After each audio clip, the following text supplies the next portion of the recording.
कहीं देश की जो मनवादी सरकारें हैं वह यह प्रयास कर रही है कि पिछड़े अति पिछड़े SC ST OBC माइनॉरिटी के जो लोग हैं उनके संवैधानिक हकों को कुचलने का काम किया जा रहा है, और जिसका परिणाम है कि हिंदुस्तान इनकलाब पार्टी आप सभी लोगों के बीच में है। हम अपनी समाज की लड़ाई मजबूती के साथ लड़ने की ओर अग्रसर हैं। इसका मुख्य उद्देश्य पिछड़ों और अति पिछड़ों को उनका सम्मान हक दिलाना है, जो कि आजकल की जितनी भी पॉलिटिकल पार्टीज है वो ये काम नहीं कर रही है।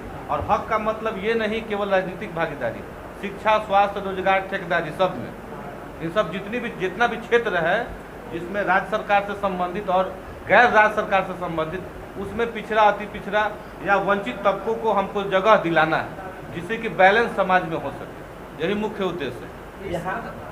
यहाँ पैसा तो और एक तरफ केंद्र सरकार से नीतियों का आउटसोर्सिंग हो रही है, नौकरियाँ खत्म हो रही है, क्या करिएगा? इसका हम लोग राष्ट्रीय अध्यक्ष हमारे हैं जवाब देंगे। देखिए, जैसा आपने 65% का जिक्र किया, तो आपको ज्ञात होगा कि राष्ट्रीय OBC मोर्चा बिहार 65% आरक्षण को नवीं अनुसूची में शामिल करवाने की मांग को लेकर के हम लोग पटना गर्दनी बाग में वहाँ पर उपस्थित थे, धरने स्थल पर हम लोग बैठे हुए थे।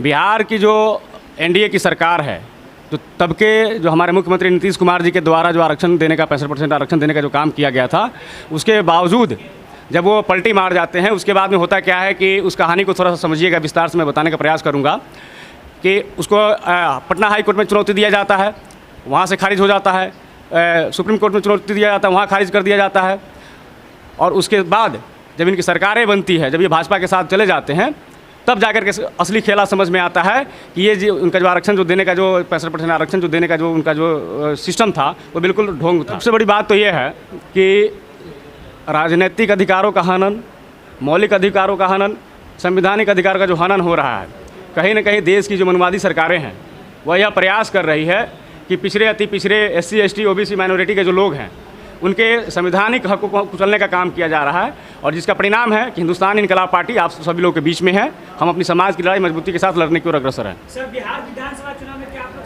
सारी सीटों पर तैयारी चल रही है या किसी पार्टी से गठबंधन करेंगे? देखिए, सर्वप्रथम तो मैं इस बात को लेकर के जो हमारे जो पार्टी के राष्ट्रीय महासचिव हैं, हमारे भाई, हमारे मित्र राजीव रंजन कुशवाहा जी, वो अपनी बात रखेंगे।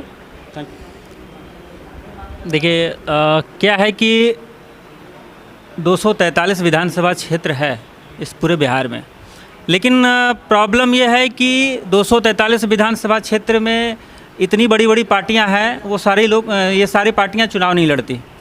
ठीक है, कोई 100 सीटों पर है, कोई 90 सीटों पर है, कोई 80 सीटों पर है, कोई 70 सीटों पर, इसी तरीके से चुनाव लड़ा जा रहा है। और गठबंधन की सरकार है, स्वाभाविक तौर पर समीकरण, जातीय समीकरण भी फैक्टर करता है, तो हम लोग आगे उस दिशा में प्रयासरत है। इन फ्यूचर क्या होगा वो बात की बात है। देखिए, हमारी तैयारी लगभग 150 सीटों पर है जी। इसमें जो है भागीदारी के हिसाब से मतलब आप लोग टिकट का वितरण करेंगे या मतलब क्या मापदंड रहेगा?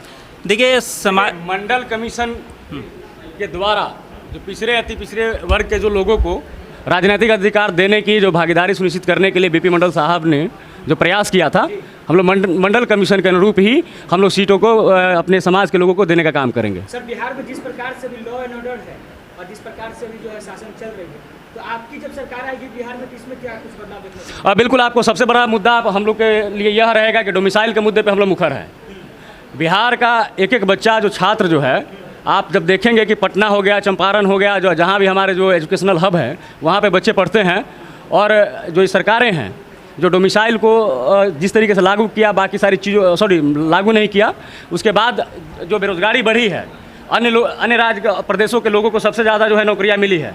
तो हम यह पहला प्रयास तो हम लोग का यह रहेगा कि युवाओं की भागीदारी सुनिश्चित कर पाए, उनके रोजगार को लेकर के हम लोग मुखर हो पाए, उनके रोजगारिक और जो राजनीतिक लड़ाई के साथ साथ हम उनकी सामाजिक लड़ाई को भी लड़ने का प्रयास करेंगे। सर, आपकी पार्टी क्या महिलाओं में के बीच अगर जाएंगे तो महिलाओं के लिए क्या कुछ लक्ष्य है, उनके लिए कुछ? बिल्कुल, देखिए, जो महिलाएँ हैं वो मातृ शक्ति के रूप में जानी जाती है। माँ सीता की जन्म धरती है बिहार।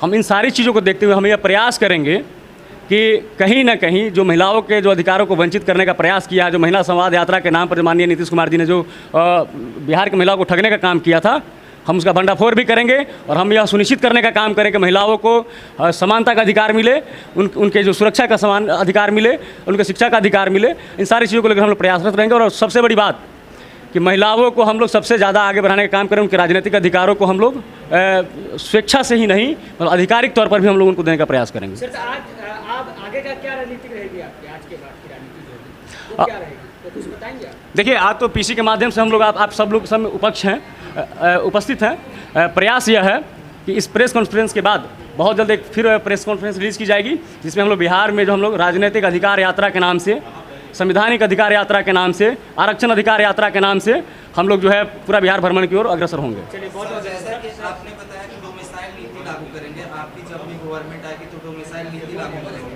सर, हमारे बिहार के भी लोग तो अदर स्टेट में काफ़ी गवर्नमेंट जॉब कर रही है, इस पे क्या कहिएगा? हमारे बिहार के लोग अदर स्टेट में जॉब कर सकते हैं, आप अदर स्टेट को बिहार में नहीं दे सकते हैं। यूपी पुलिस का वैकेंसी हो चाहे कुछ भी हो, जिसमें लगभग 10,000 सीट जनरल का था, उसमें बहुत सारे बिहार के लोग गए, इस पर आप क्या कहना चाहिए? देखिए, उसमें एक चीज़ और मैं आपको बता दूं कि जब हमारे यहाँ के जो लोग अन्य स्टेटों में गवर्नमेंट जॉब में जाते हैं तो उनके लिए बिहार के जो युवाओं के लिए वहाँ पे क्राइटेरिया डिसाइड किया गया हुआ है उन सरकारों की तरफ, उनको कुछ प्रतिशत ही मतलब वो दिया जाता है। कैटेगरी में आते हैं, अदर स्टेट वाले भी बिहार में अगर आते हैं तो जनरल कैटेगरी में। देखिए, वो संविधानिक एक पहलू है, उसको हम लोग पुनः देखने का प्रयास करेंगे। लाइए मैं इस पर बात रखता हूँ एक बार। बिहार में पलायन बहुत बड़े मुद्दा है, इसको लेकर आपकी पार्टी और आपकी माननीय सरकार है। एक सेकंड डोमिसाइल पे देखिए, डोमिसाइल वाले मैटर पर मैं आपको बेहतर तरीके से बताता हूँ। एक्चुअली क्या है कि हर एक स्टेट में डोमिसाइल लागू है, हर एक स्टेट का अपना डोमिसाइल चलता है। बिहार में बिहार छोड़ करके आप झारखंड में चले जाएं, वहाँ पर भी लागू है, 1932 का खतियान चल रहा है। यूपी में जाएं आप, यूपी में भी डोमिसाइल लागू है। आप अदर स्टेट में जाएं, हरियाणा, पंजाब, जो भी स्टेट है सभी जगह हो डोमिसाइल लागू है। और डोमिसाइल का मतलब ये होता है कि वहाँ के नागरिकों को, जो राज्य के मूल नागरिक हैं, उन नागरिकों को संसाधनों में, नौकरियों में 90% की भागीदारी मिले। और आज की तारीख में बिहार में कोई डोमिसाइल लागू नहीं है। आप देख सकते हैं पिछली गवर्नमेंट के दरमियान, मतलब जब नीतीश कुमार और तेजस्वी जी थे साथ में जब सरकार चला रहे थे, तो डोमिसाइल को हटा दिया गया, या फिर आप कह लें कि डोमिसाइल को साइलेंट कर दिया गया। तो डोमिसाइल जब साइलेंट हुआ, नतीजा ये हुआ कि बहुत सारे, अब 30,000 35,000 के आसपास की वैकेंसी आई थी शिक्षकों की, जिसमें 50% से ज़्यादा लोग जो हैं वो बाहर से हैं। आप किसी भी गांव में चले जाएं, आपको 30-40% शिक्षक जो हैं वो बाहर के स्टेट के मिल जाएंगे। उन्हें खुद का एड्रेस पता नहीं होता है, रास्ता पता नहीं होता है, लोकेलिटी के बारे में पता नहीं होता है। अभी हाल फिलहाल में आपने देखा होगा कि एक महिला जो थी, शिक्षक थी, बीपीएससी की शिक्षक थी, उन्होंने बिहार के बारे में क्या क्या नहीं अभद्र टिप्पणी की थी, है ना। ये ड्यू टू बिहार के लोगों के नहीं होने की वजह से है। ये तो सेंटर का तो मैटर है, कोलकाता से ट्रांसफर होकर मैं एक बात बता रहा, एग्जाम्पल दे रहा हूँ आपको, ये एग्जाम्पल है। उसी तरीके से ऐसे और भी बहुत सारे लोग होंगे जो कि ओपन नहीं आते हैं, लेकिन सोशल मीडिया में नहीं आते होंगे, लेकिन घर के अंदर आपस में तो चर्चा करते होंगे कि भाई बिहार में हम नौकरी कर रहे हैं, बिहार में ट्रांसफ़र हो गया, साइड एरिया में चला गया, बिहार बहुत गरीब क्षेत्र है, इस तरह की बातें होती है। ठीक है, तो हमारा ये डिमांड है, हमारी पार्टी का ये मानना है कि बिहार में डोमिसाइल लागू हो और डोमिसाइल का परसेंटेज तय किया जाए 90 और 10 का, 90 और 10 का परसेंटेज लागू हो। 90% बिहार के मूल निवासियों को, जो बिहार के डोमिसाइल है पात्र के व्यक्ति हैं या अभ्यर्थी हैं, उन्हें नौकरी मिले। बाकी 10% के लिए जो संवैधानिक अधिकार है उन्हें बाहर के लोगों को मिले, कोई आपत्ति नहीं। बिहार पिछड़ा राज्य है, स्पेशल स्टेट का दर्जा नहीं मिला, यहाँ पलायन बहुत बड़ी समस्या, यूथ की आबादी 55 से 60% और कानून व्यवस्था भी चला हुआ है। क्या करेंगे? देखिए, बिहार को स्पेशल स्टेटस का दर्जा मिलना चाहिए था, लेकिन 30 साल से इस पर राजनीति सिर्फ हो रही है और कुछ नहीं हो रहा। केंद्र में अभी भाजपा की सरकार है, नीतीश बाबू की सरकार है, लेकिन अफसोस इस बात का है कि आज तक सिर्फ बातें बनाई गई, स्टेटस जो स्पेशल स्टेटस का दर्जा है वो नहीं दिया गया। पिछले गवर्नमेंट के दरमियान हमारे माननीय प्रधानमंत्री जी का स्टेटमेंट था, कितना दे दूँ, 10 लाख, 20 लाख, 50 लाख, 1 लाख करोड़, इस तरीके से स्टेटमेंट आया था। तो आप समझ सकते हैं कि इस तरीके की बात और इस तरीके की भाषा से बिहार अपमानित महसूस किया था।